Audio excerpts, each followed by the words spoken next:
Morning light fills a newsroom lined with screens. Charts move upward as anchors read the latest numbers. The anchor says, gold has reached another record high today. On the screen, bars of gold appear under bright lights, each tagged with a changing price. Outside, the story continues. At a Costco in California, shoppers wait in line near shelves of everyday goods. A clerk unlocks a small display case. A few gold bars sit inside, shining softly. Customers lean forward to see them more closely. Within minutes, the display is empty. Online, the same words appear on every page. Sold out. By midday, millions of dollars worth of gold have been sold. Financial shows ask what is driving the rush. Analysts mention inflation, policy changes, and uncertainty, but the words sound distant. Most people simply want to feel safe. That evening, in a quiet home, a television plays beside the dinner table. A man glances at the news and says, "Everyone's buying gold these days. Do you think we should?" Their voices fade as the reporter continues speaking in the background. Gold has returned to ordinary life. It is no longer hidden in banks or kept for luxury. It has become a sign of caution, a reflection of unease. And somewhere in that feeling, a question remains. Why now? Why are people turning back to gold again? To understand why people still turn to gold, we have to look back to the beginning of trust itself. Before banks and markets, before paper or numbers on a screen, there was one metal that never changed. It did not rust or fade, and it was rare enough to make people believe it was pure. In the ancient kingdom of Lydia, merchants began to trade with small coins made of gold. For the first time, value could travel without words or promises. Gold carried its own proof. A farmer could buy grain, a craftsman could buy tools, and both knew the worth would stay the same the next day. That was the birth of trust. Empires rose and fell, but the shine remained. Rome paid its soldiers in gold to hold its empire together. Egypt filled its temples and tombs with it, believing that the metal would last as long as the sun. For every civilization, gold became the color of power and permanence. By the mid-1800s, that belief crossed oceans. People began sailing toward the western coast of America. They came with shovels and hope, drawn by the rumor of gold hidden in rivers and hills. There, under open skies, they searched for small golden flakes and dreamed of new lives. What they sought was not only wealth, but a promise. The belief that gold would never fail. The gold they found built towns, opened railroads, and shaped the nation's story of opportunity. By the early 1900s, gold was no longer just a dream or a discovery. It had become a rule. The United States and much of the world adopted the gold standard, tying every dollar to a fixed amount of metal in reserve. Money was no longer only paper, it was visible trust. As long as gold stood behind it, that trust held firm. But in the late 1960s, the balance began to break. The United States spent heavily on wars abroad and social programs at home. More dollars were printed, but the gold supply did not grow. Foreign nations started asking to trade their dollars for real gold, and the vaults in America began to empty. In 1971, faced with dwindling reserves and a growing trade deficit, President Richard Nixon announced that the dollar would no longer be convertible into gold.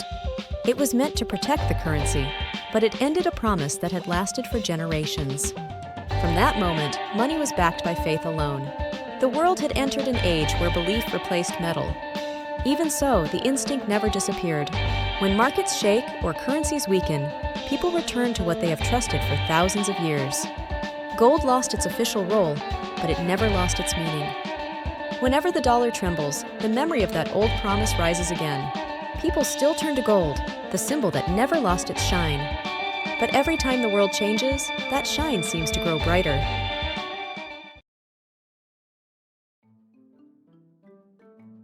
In 2008, the streets outside banks were filled with people waiting to withdraw their money.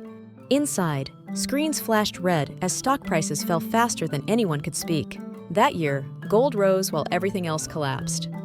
Investors called it a safe haven. For many, it felt like the only thing left to trust. Years later, in 2020, a different crisis shut down entire cities. Flights stopped, stores closed, and people stayed home watching their screens. Markets shook again. Gold prices surged more than 20% that year, passing $2,000 an ounce for the first time in history. In a world that suddenly felt fragile, a metal became a symbol of control. By 2025, the pattern had returned once more. When the United States announced new tariff plans that rattled global trade, stock prices fell within hours. But gold moved the other way. Its value climbed as fast as confidence fell. Even ordinary families began to notice. At a Costco in Texas, a small display case was empty before noon. Online orders for gold bars sold out within hours. The same pattern spread across the country. Some bought bars worth thousands of dollars. Others sold old rings and chains from their drawers. Retirees shifted their savings from stocks to gold funds, while young workers bought tiny pieces of gold online just to feel secure. It was no longer about profit. It was about protection. When people buy gold in times like this, they are not buying metal. They are buying peace of mind. Each time the stability of the dollar was tested, reactions varied, but the behavior remained the same. People began to question whether their currency could still hold its strength, and once again, they turned toward the one thing that still felt certain. Gold had become a mirror of fear. Each time trust breaks, its price rises to replace what was lost. And this time, the rush for gold was not just an American story. Far from Wall Street, the same demand was changing the shape of another continent.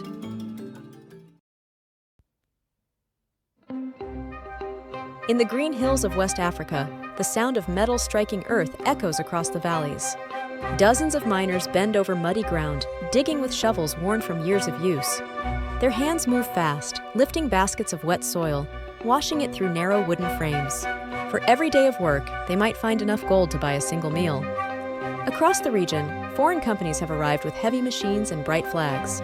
Names printed in unfamiliar languages mark the sides of trucks. They come from China, Turkey, and the United Kingdom, drawn by the same force that moves markets thousands of miles away. As the dollar weakens and gold grows stronger, money flows south. Each fluctuation in global finance brings new excavators to African soil. In Liberia, what was once a forest is now a wide pit of gray earth. Rivers that once ran clear have turned brown. Children walk for miles to fetch water that smells of fuel and metal. Farmers say their fields no longer grow what they used to. The ground that once fed them now feeds the world's fear. Some miners use simple tools, while others depend on chemicals to extract gold faster.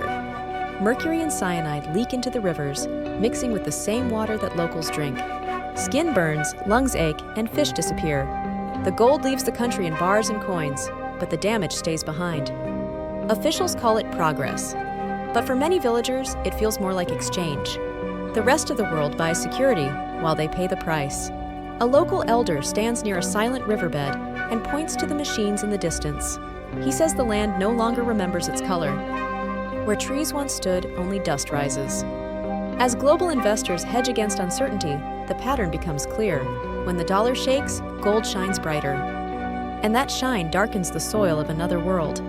But even that light will not last forever. In the laboratories of geologists, new maps of the Earth show where gold still lies. Red lines mark the last untouched veins deep beneath rock and forest. At the current pace of extraction, scientists warn that these veins could run dry by the middle of this century. Some predict that by 2050, there may be no more gold left to mine. The numbers are not just estimates. Each year, more than 3,000 tons of gold are pulled from the ground. Every ounce leaves a hole that cannot be replaced. What once took centuries to discover is now found and removed in months. Machines dig deeper than ever before, searching for traces smaller than a grain of sand. But the limits are closing in. As mining costs rise and deposits thin out, companies look to the ocean floor and even to asteroids for future gold. The idea once sounded like science fiction, but the pressure to find more grows stronger with every new price record. A metal that symbolized stability has become a resource chasing its own extinction. In financial markets, the shift has already begun. Digital assets promise what gold once represented: scarcity, independence, and a sense of control. Investors speak of virtual coins the same way their grandparents once spoke of gold bars. Screens have replaced safes, and passwords have replaced locks. The new vault is no longer underground. It exists in code. When uncertainty rises, people look for something solid to believe in. But the world they live in is slowly running out of things that last. The end of gold is not a sudden event. It is a quiet countdown already underway. The last era of gold has already begun. But the story does not end with metal. In a quiet room, a woman opens a small drawer and takes out a ring. It is old, slightly scratched, but it still shines under the dim light. She turns it in her hand, as if weighing more than it's worth. In the living room, the evening news fills the air.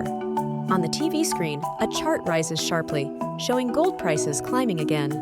The anchor says it is a sign that investors are seeking safety.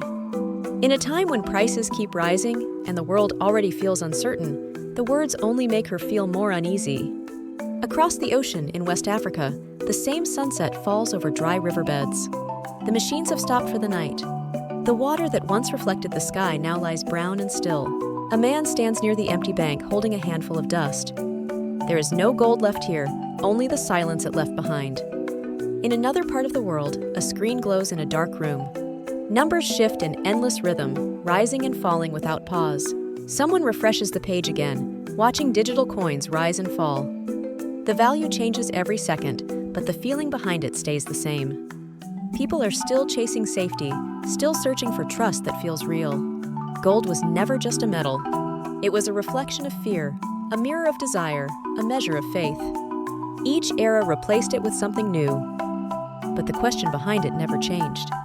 We keep buying, saving, and holding, hoping that somewhere in what we own, we will find peace. What we truly want to buy is not gold. It is the belief that the future will be safe,